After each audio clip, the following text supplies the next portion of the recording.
Greetings everyone. Welcome to Gurukul CC Lectures. I am Mehak Chawla, art educator, Bharatnatyam dancer and disciple of Guru Srimati Geeta Chandranji. We are now going to study about the Gupta periods. So, in this we'll study about the theoretical foundations, which is the Natyashastra and the classical aesthetics under Gupta age. So, the Gupta age is crucial because this is when the Natyashastra, although composed earlier, became widely recognized and applied. Its ideas on rasa, bhava, abhinaya, gati, karana, nritya and natya gained prominence not only in royal courts but also in temples and community performances. Scholars and practitioners treated it as an authoritative text shaping both theory and practice of Indian performing arts. The period also introduced literary geniuses like Kalidas, whose works Abhigyana Shakuntalam, Meghdut and Vikramurvashiyam became model references for character types, emotional expressions, dramatic construction and poetic rasa. Kalidasa's plays exemplify how performance, poetry and aesthetic philosophy came together to define classical Indian art. After exploring the theoretical and literary frameworks, we now turn to how these ideas manifested in living performance traditions, particularly dance, music and temple culture. Now, if we look into dance and music traditions, the dance during the Gupta period became more systematized, both as an artistic discipline and as part of sacred practice. The roots of the Devadasi system became stronger during this time as temples increasingly incorporated dance and music into ritual styles.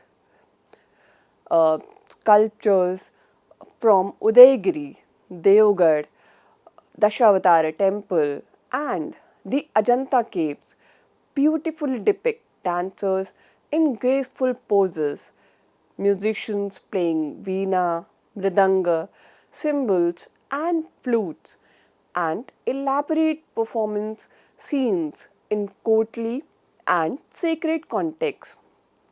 These visual sources offer significant evidence of how performance had become both an art and a spiritual offering.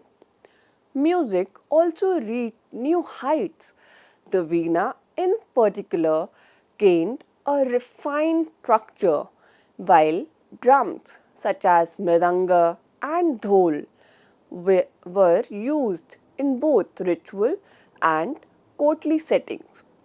The integration of melody, the rag, rhythm, the tala, and expressive gestures grew more sophisticated, contributing to the classical musical systems that would further mature in later centuries.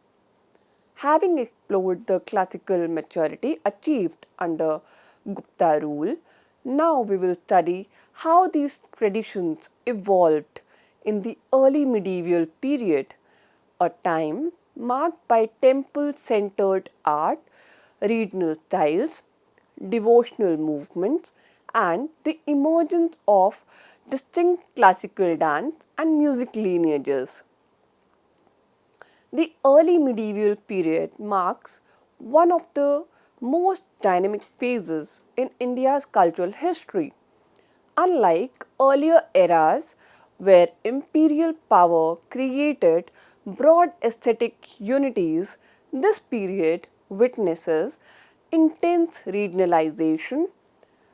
Political authority was distributed across several influential dynasties such as the Pallavas in southeast, the Chalukyas and Rashtrakutas in the Deccan, the Pallavas and Senas in the east, the Pratiharas in north, and the Cholas in the deep south. Each region nurtured its own artistic ecosystem, leading to distinctive development in architecture, sculpture, music, and dance. Far from being fragmented, however, this diversity allowed Indian performing art to evolve in richly textured region specific forms that later shaped the classical traditions we recognize today.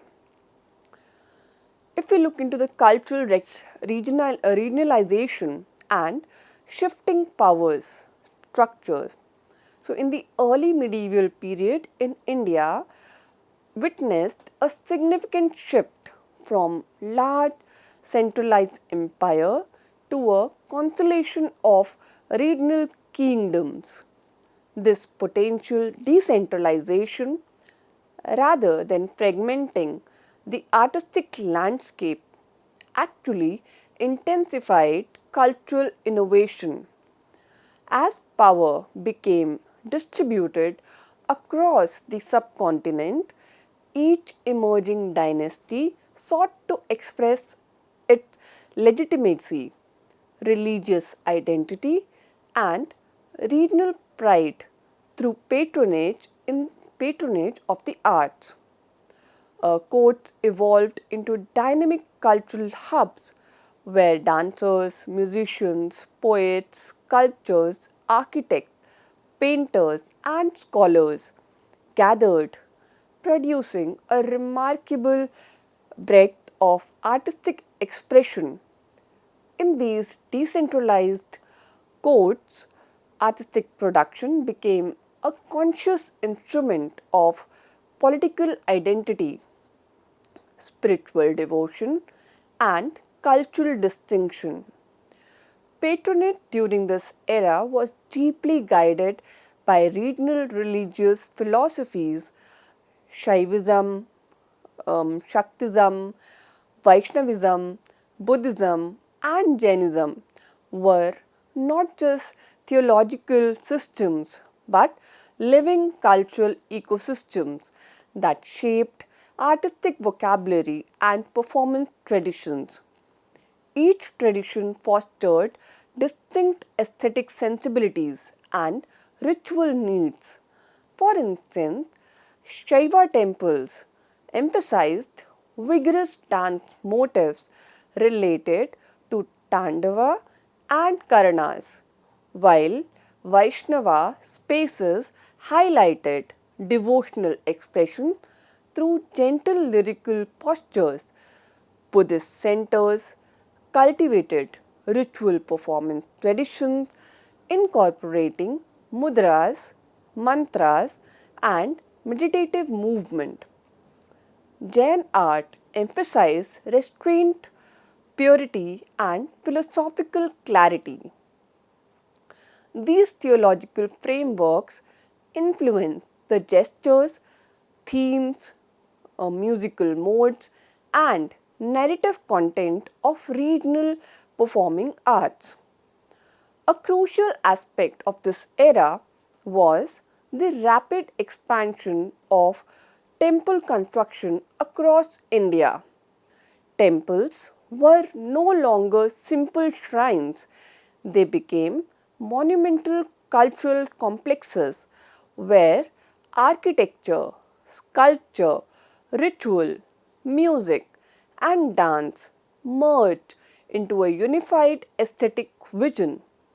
As temples expanded its scale and artistic complexity, they demanded elaborate sculptural programs, Sculptures depicted dancers in fluid postures, groups of musicians playing veena, mridangam, flute, and cymbals, and mythological episodes that formed the backbone of ritual drama.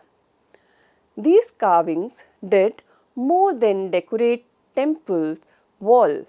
They documented the movement vocabulary, costume, ornaments, and performance context of the time.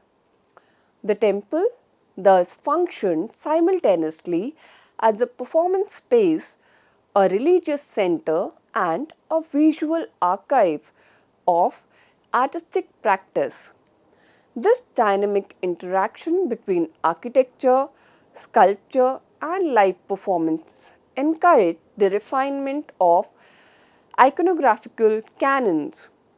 Artistic communities began to standardize proportions, gestures, narrative conventions, and symbolic motifs, leading to clearer rules for representing deities, dancers, and musicians. The dance Karanas described earlier in classical texts such as the Natyashastra found renewed visual life in temple sculptures, which helped stabilize their forms and transmit them across generations. At the same time, musicians experimented with new melodic structures, rhythmic cycles, instruments, and ensemble arrangements, responding both to regional taste and devotional requirements.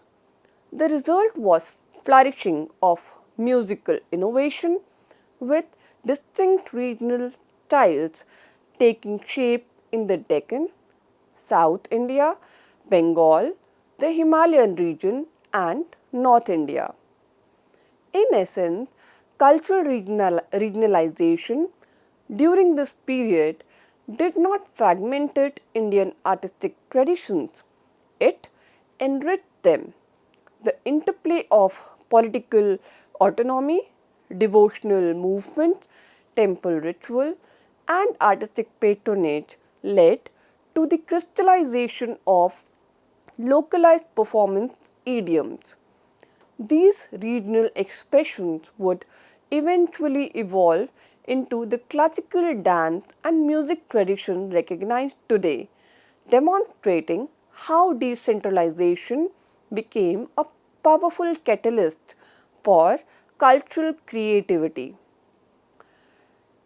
If we study about the Pallavas, the early codification of movement vocabulary, so in this, as we move from the broader cultural landscape to regionalization into specific dynastic contribution, the Pallavas of South India emerged as one of the earliest and most influential cultural powers of the early medieval period.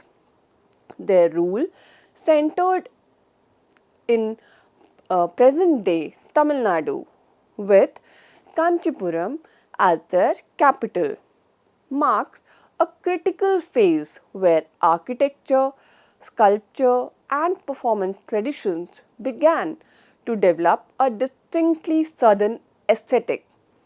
Pallava art not only reflects high craftsmanship but also provides some of the earliest visual documentation of the movement vocabulary that would later inform classical dance traditions.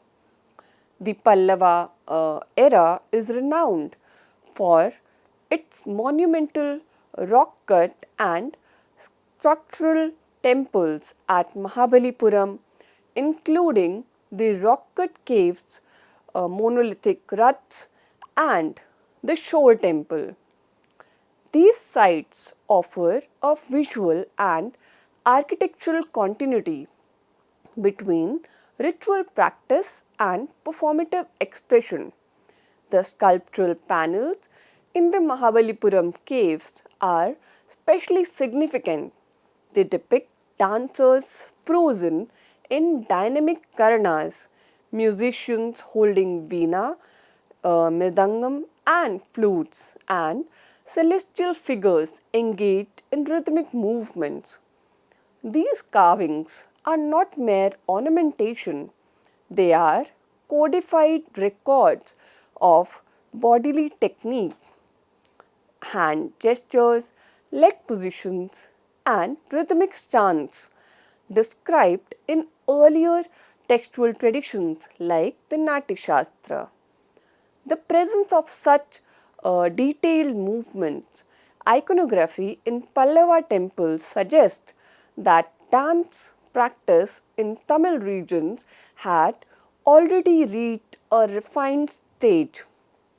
While not yet fully standardized into formal classical systems, these sculptures reflect proto Bharatanatyam elements, graceful Tribhanga postures, angular leg stretches, dynamic bend of the torso, and expressive hand gestures. They reveal a world where movement, devotion, and visual art were intricately connected.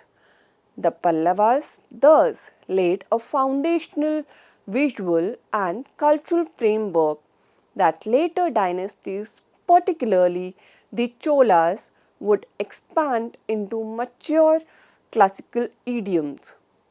Having explored how the Pallavas initiated an early form of movement codification through their architecture and sculpture, we now move westward into the Deccan. Here, the Chalukyas and Rashtrakutas continued this process of artistic evaluation, developing theatrical reliefs and temple complexes that further advanced India's performance tradition and ritual aesthetics. As we move from the southern Pallava realm to the western Deccan region, we encounter two powerful dynasties, the Chalukyas and the Rashtrakutas. Together, they shaped one of the most vibrant cultural landscapes of early medieval India. Their rule overlapped with crucial artistic developments, particularly in temple architecture, sculptural programs, and performative traditions. If the Pallavas offered the earliest visual codification of dance and movement, the Chalukyas and Rashtrakutas expanded this artistic vocabulary into more elaborate, expressive, and narratively rich forms. The early Chalukyas of Badami initiated an energetic phase of temple construction in Aihole, Badami, and Padadakkal, regions often called the cradle of Indian temple architecture. Aihole alone houses over 100 temples, each reflecting experimentation with form, space, and iconography. The sculptural panels in these temples offer remarkable insights into group formations, processional dances, ritual performances, and musical ensembles. Unlike the more linear and solitary figures in early Pallava art, Chalukyan sculptures frequently portray dynamic group choreography, multiple dancers in synchronized poses, musicians playing varied instruments, and narrative scenes that convey rhythm and movement. These images indicate the presence of community performances, ritual enactments, and temple festivals where dance and music played essential roles. The Rashtrakutas, who succeeded the Chalukyas in the western Deccan, elevated this artistic legacy with monumental achievements such as the Kailash temple at Ellora, carved entirely out of a single rock. This masterpiece is not only an architectural marvel but also a repository of performative iconography. Its walls are filled with expressive dancers, drummers, flute players, and dramatic scenes resembling Natya and Nritya, which is the expressive dance. The sculptures understood body kinetics with remarkable sensitivity. Torso twist in rhythmic arcs, arms spread in expansive gestures, and feet are carved in mid stride, conveying the illusion of continuous movement. Such fluidity suggests that the Rashtrakutas era witnessed large scale ritual dramas and temple performance traditions, perhaps linked to Shaivite festivals celebrating Shiva as Natasha, the lord of dance, and to Vaishnavite rituals honoring Vishnu avatar. In both Chalukya and Rashtrakuta centers, architecture and performance were inseparably intertwined. Temples served as ritual theatres where dance, music, storytelling, and devotion merged. Sculptural programs acted as visual treaties, preserving the grammar of movement and gestures. These images, when read alongside textual traditions like the Natyashastra, help scholars construct how classical performance principles evolved through regional practices. The Deccan thus emerges as a crucial intermediary zone, absorbing influences from northern Gupta aesthetics, integrating Pallava movement vocabularies, and eventually transmitting these refined forms to later southern and western traditions. Having examined the Deccan expressive and architecturally ambitious performance culture, we now shift eastward to the Pala and Sena dynasty of Bengal and Bihar. In this region, Buddhist ritual performance and esoteric dance traditions created a contrasting yet equally influential artistic world, one that shaped Himalayan and Eastern Indian performance practices for centuries. So, as we move eastward from the sculptural richnesses of the Deccan, the cultural landscape undergoes a profound transformation under the Pala and Sena dynasties. While the Deccan focused heavily on temple centered Shiva and Vaishnava traditions, Eastern India became the heartland of Buddhist ritual culture, shaping a distinctive artistic and performative environment. This period marks one of the most sophisticated phases of Buddhist artistic expression in the subcontinent, especially within the context of Vajrayana and Mahasamgika traditions.